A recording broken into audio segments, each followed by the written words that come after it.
Welcome to Unlocking Your Power with Francesca. This podcast is designed to help you build a bulletproof mindset and embrace the badass you are. I will be the external voice to remind you during those tough days and give you that kick in the butt that you need. Let's get it going.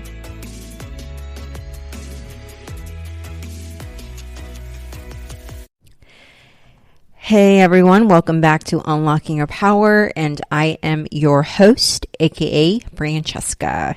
Now, I wanted to kick off a great episode, which is jam-packed about my fitness journey since I've been involved in the fitness, health, and nutrition industry for the past 14 years. There are going to be some tips I'm going to provide about those who are actually starting their fitness journey, that are beginners, or those that are a little bit more advanced, or athletes, and how they can excel their physique and take it to the next level. And what my goal is every month, at least one of the 4 podcast episodes, I want to talk about the nutrition, health, etc. So today is it, and I hope you guys enjoy. Now, like I mentioned before in my introduction, I have actually been a personalized trainer for over 13 years.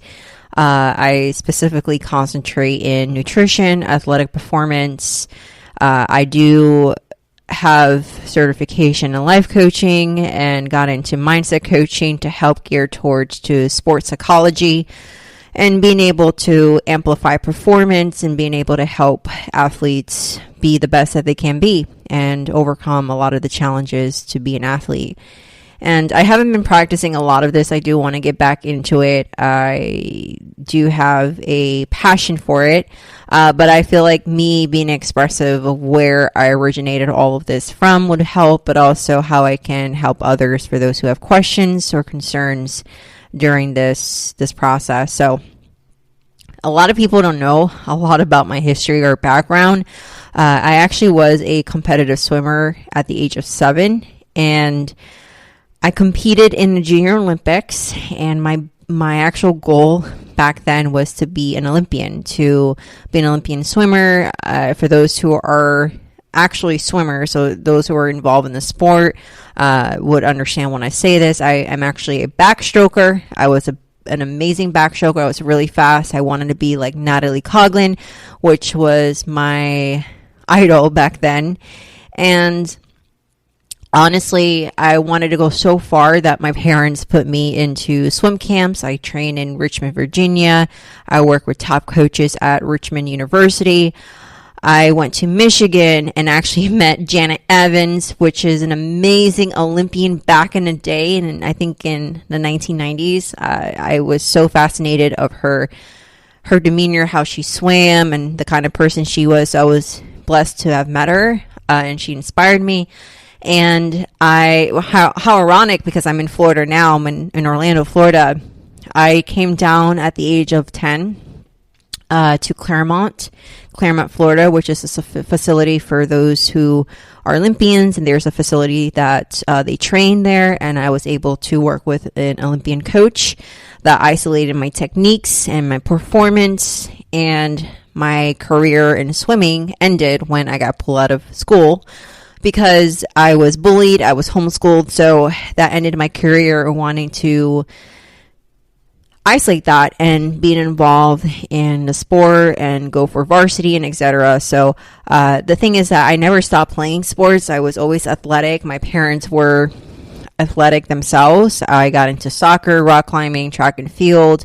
So I knew that in a very young age, I wanted to move and I wanted to work out, and my body needed to exert energy or force. So I was always hyper. I was a hyper kid, and I was the girl. Actually, I am that girl. I am that girl that would go against the guys and get beat up for it. And I don't care, because I was just like that person who always wanted to be like, no, a female can do this. So I actually got hurt a lot. So I got a lot of bruises and scars, but it is what it is.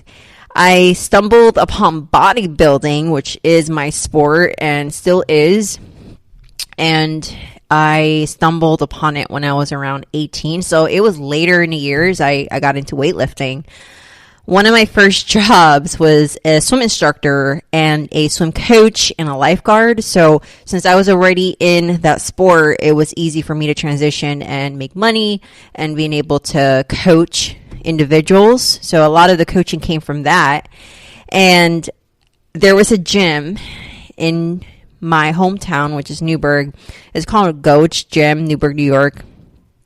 And there was a pool that was stationed in the middle of the gym, and it looked like a fishbowl. So the pool was in the middle of the gym and everything was glass. So I was able to see people from the second level working out, on the first level working out. I started watching people work out and I was stalking them. I was literally taking down notes. I actually remember individuals coming at a certain time and I'm like, well, that's Bob coming in at 10. And, I watched people train and there was a lot of great athletes in there. Back then, there weren't a lot of females that were in the middle of the gym, or we call it at the man cave, because back then there were more males than females, but now females are dominating the sport. I was really shy. So back then, I was so shy, and this is a tip that I'm going to give to those who are beginning their journey. What I did was, since I was shy and I didn't know how machines operated, I was still new to weightlifting, I literally went at times to the gym where it was not packed, it was empty, and I started working around everywhere to learn about the equipment, understand what muscle group or body part is working, and also what I'm feeling. So it kind of gave me a little peace of mind because I didn't have anybody watching me, and also kind of go at my own pace to analyze what I was looking at. Now, this is where I understood that this became my craft. How I function mentally is that everything comes down to your mindset. So for me to understand something or how it works, I break things apart and put them together. So what I did with my body was, I didn't break my body. All I did was break down, okay, so this is a bicep machine. I'm going to work my biceps, but how do I initiate force? Where should I feel it? How my grip should be? So I really went down into detail as to how to create the action or the execution in order to feel it. So this is where a lot of the science behind exercise became part of me. I love science. I wanted to understand what exercise science was. So that was my first degree until I switched into psychology and etc. Regardless, I did take up a certification course for personal training to understand the body mechanics, the kinetics, and etc. And I also took up a certification for group training. I actually did body pump classes. I think it's still going. If I can remember, I did a body pump certification course and taught the class for probably 2 years. And I remember it was volume 100 and 110. I have no idea. But yeah, so that's it. It came down to just being able to help others understand what they're working, and also being in front of people and communicating was something that I love. So I was the center of attention. I was being able to help others. So a lot of this passion came about with fitness was based on me just kind of expanding and understanding everything. In that period of time, there was a coach, an IFBB NPC coach that was well known in New York in the Mecca gyms. He coached a lot of great athletes and Olympian athletes. He came up to me one day and he said, "You should compete." And I laughed at him. I was like, "Compete where? What am I competing in? What do you mean?" He was like, "You have a great structure. We can do some work on it. Yeah, I can train you." And I was like, okay. That was where I didn't know what bodybuilding was. I really was under a rock. I didn't know there was this world of fitness and bodybuilding until I met my coach.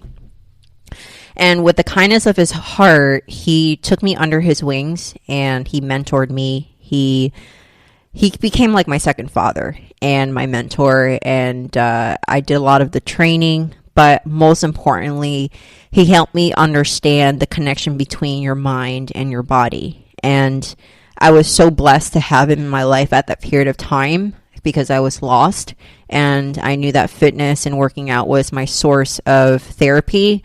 But how he helped me train and focus on my body and my mindset was superb, and something that has influenced me and how I operate personally in my training, and also how I help other people.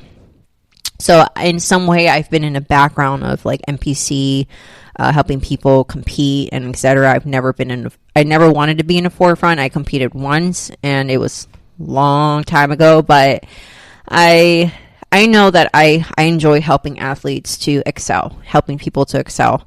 So one of the things that I remember him saying was right before our training sessions, he said, I know that whatever you have going on right now, or whatever problems you have, don't talk about it. Leave it outside that door. When you come in and walk inside and come up to me and we train, you're going to need to use all that energy, that anger, the frustration, the hurt, the pain into your fucking training. Can you give me that? Every day he gave me a speech, and that stuck with me, and that made me understand that, okay, there's more to it than the physical output. Is all mental. It's literally all mental. He told me, if you say you can, you're going to need to give me 20 push-ups because you can. Don't say that shit with me. And I was like, okay, woo. But that was the intensity. So years later, I did compete in bikini. I trained him. I competed in bikini. Back then, it was completely different. I was like 6 to 8 years ago. I don't even remember. And, I got nationally qualified. I would have taken first, but, the politics of bodybuilding. But back then, I was building for a woman's physique look where I wanted to be like Dana Lynn Bailey, because that was the look I was going for. It was beautiful. It was somewhat feminine, but still strong, and it was completely different compared to what it is today. Due to health reasons, I didn't pursue it, or not pursuing it. There might be a possibility that I might enter one of these days, but in reality, I took health more of a priority because I do have health issues, and I know that there are certain things that I cannot take because it's going to affect me a lot. It's going to affect my health, and health is a priority. And I'll get into competing, PEDs, performance enhancements later. But right now, it's just more of the history behind it. And when it came to the lifestyle of bodybuilding, it is something that has stuck with me. It is something that will continue to stick with me until I expire on this earth. The discipline, the dedication, the work ethic that came from bodybuilding is something that I have transferred or transitioned in my day-to-day life, and how I operate with work, how I operate with myself, with people. And at the end of the day, I just know that with the type of intensity that I train, it's superb. And I know that how I go into the gym is like, if this was my last day, I'm going to give it all that I have. And that's how I focus my training, which is why, a lot of people come up to me and, ask about my training, and, or is admiring the work intensity, is because it came from the mental aspect of training. It's more than that. It's also a spiritual connection. It's more of being able to apply and work through things in your mind. And it's something that I felt a connection to myself, my true self, my authentic self. So honestly, that's basically how I got into bodybuilding, how I got into training other people, how I wanted to continue to help others. Now, how does that apply to you, and what tips I can give you guys? Now, let me revert back to the starting point of this conversation where, people that are starting this fitness journey. I want to remind you that there are different reasons why you want to get into it.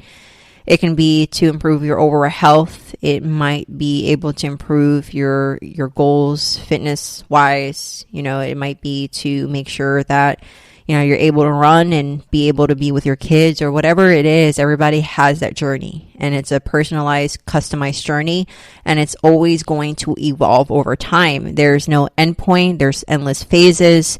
This is going to require a lot out of you, and you're going to have to be prepared to put in that work. But I do guarantee you that when you put that work within yourself, it is the best investment, hand down, over anything. Your well-being, your health, it's your fucking life. So always invest in your life and yourself and your health. And that's one of the tips that I want to provide. The next tip is understanding that it's going to take some time to see results. Those who are starting off, it's honestly the most beautiful and most critical point of time. The reason why is because your body is like a sponge in the first 2 years, 3 years of training. Your body is going to change so drastically in the first year, and you're going to start seeing those results quickly. I want to make sure that in this process that you have to recognize that this is your battle, your journey, your body, your life, nobody else. There's going to be points in time that you're going to compare yourself with others. You're going to compare yourself how you look. There's certain aspects of your physique you're going to compare, and that's going to go into a very negative cycle, and I want to stop that. This is your journey. This is your time. This is your energy. This is your commitment. This is no one else's. What you put in is exactly what you're going to get. There is so much more than that physical commitment. It's a mental commitment. It's an emotional commitment to yourself. You deserve that much. There's a lot more that goes into your mind. But when you execute physically, you're going to start to feel and see the results. You're going to make excuses. You're going to start justifying things in that process to lessen the severity, to lessen the pain of pushing. Pain is part of growth. You have to recognize that if you want your body to excel, you're going to have to come to terms that you're going to have to push harder than you necessarily would. You have to give you that extra 30 second or extra rep, whatever it is. You have to keep pushing. The moment that you feel pain, keep pushing. Obviously, you want to make sure that the pain is not more of a hurt pain, is more pain of like the muscular pain or the soreness or the tension. I don't want you to be getting hurt either. So always make sure to operate and execute pain-free in such a way that injury-free, if that makes sense. Now, those who are advanced athletes, I do want to continue to encourage you to always do research on yourself and your body. Since you guys already have a foundation, you've pushed yourself through many phases, you push yourself through many changes of your body. It's always good to do things differently. That is my tip for you. Always do things differently. Don't be afraid to cross train. Don't be afraid to pair up with another person, learn from other individuals, ask questions, go into different sports, different style of training, gain some more knowledge, do research on nutrition. That is the biggest takeaway is, for me, what I did was I did a lot of research on myself. I wrote things down. I created a dialogue of certain points of my body, certain transitions, what's going to help me, what can challenge me, because your body is always evolving, and as we age, it gets a little difficult. But the more you change it up, the more you start changing your training every 3 months or whatever, it's going to help. And I'll give you an example, because this is what I did, and this is where I've seen a lot of growth in my body. So, for example, I got into a lot of training for agility, a lot of power training, etc. So for the first 2 months, 3 months, what I did was I wanted to feel like I'm an athlete. I wanted to have high endurance. I wanted to run. I wanted to have flexibility. I wanted to move quickly, fast twitch muscle, slow twitch muscle, everything. I really wanted to have speed. So what I did was train like an actual track and field athlete. I trained, like someone that was in the sports of football or soccer with fast feet, fast movements, and, high intensity training. I did that for some time. And then I transitioned into power strength or powerlifting. I took time to really give my body the nutrients it needed, rest my body as much as I needed, and execute on power. Maintain a lot of power movements with food and how I lifted. So a lot of it was compound movements. A lot of it was more so being able to feel all of the executions from deadlifting, squatting, bench press. Those basic movements, foundations, should always be part of your training. These little accessory work ain't gonna do shit. If you want to grow, you want to gain muscle, you want to add power, you're going to have to fucking lift heavy and know how to do it correctly. I did that for 2 months. And then another 2 or 3 months, what I did is my bodybuilding phase, where I started doing high volume, high intensity, more repetitions, more so of lessening the power or the amount of weight, but also creating more stimulation in my muscle. And, those are phases. And in one more example, if you want to bring up your glutes or you want to bring up your shoulders, what I suggest is for you to do 2 to 3 times a week of that specific body part for 4 to 6 weeks, and then rotate another body part or body group. And that's what I've done. Like, for example, a lot of people do want to grow their legs. So what they do, work out 3 times a week for a good period of time. Same thing with every muscle group. I did that all the time and recycled over to different groups. So continuously changing is very important. Now, before we kind of end up this episode, I also want to kind of give you a little bit of encouragement or takeaway for this whole conversation is, we live in a generation where social media is so prevalent right now. And there's a lot of comparisons. And trust me, when I say this, I can actually tell if someone is natural or unnatural, whatever. And there's a lot of people that are in social media that has faked the natural look while they're actually using certain things. Please do not compare yourself to them. Your body is unique. And, a lot of people get into it and there's nothing wrong. I'm not saying there's anything wrong with it. Everybody can do whatever the fuck they want with their own body.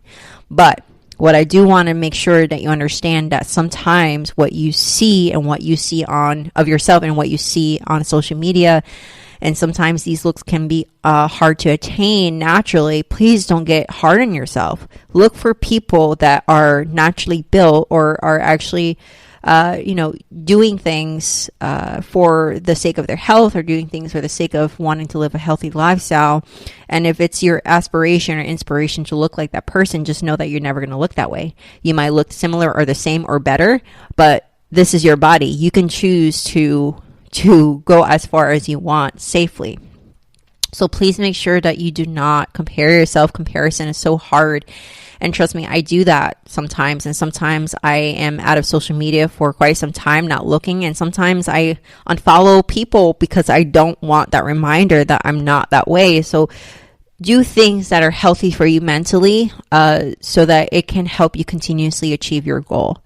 And, I know that it can be difficult sometimes, but just recognize that you are who you are and nobody can be you. That is the best thing that I can tell you. Now, I hope that you guys enjoy this episode and hopefully I kind of give you some understanding and guidance on how to attain or kind of change things up or give you some tips for those who are starting, for those who are also been involved in this game for so long. I hope I have given you some insight. Now, if you have any further questions, obviously, you know where to find me. You can follow me on www.francescaroldan.com, where you can actually send me an email or contact me. My email is unlockingyourpower@gmail.com. If you have any questions or suggestions on topics or any concerns, email me. You can do that and I'll respond to you as quickly as possible. And also my IG handle and TikTok handle is the same name, which is Cheka_rebuilt. All of this is within the description of the episode. So you can there's a link. You can click on it. Now, thank you for listening another week. And if you guys like this episode and want some more, please subscribe, as I would like to make sure that you are updated every week. And it's always on Tuesday. Don't forget to leave a review and rate this show. I am able to provide some shout outs and give you guys some love on the podcast. And also, it would be great because I love you guys and I always want to make sure I can help you. But again, remember, I'll see you next week. You're freaking badass. Chin up and heads up, love. Talk to you later. Bye. Thank you for tuning in to the Unlocking Your Power with Francesca podcast. Please make sure you are subscribed so that you never miss an episode. And if you feel this message was great, please go ahead and share it with your friends and family so they can get a dose of inspiration. Don't forget to leave a review and rate the show. Love ya. Bye.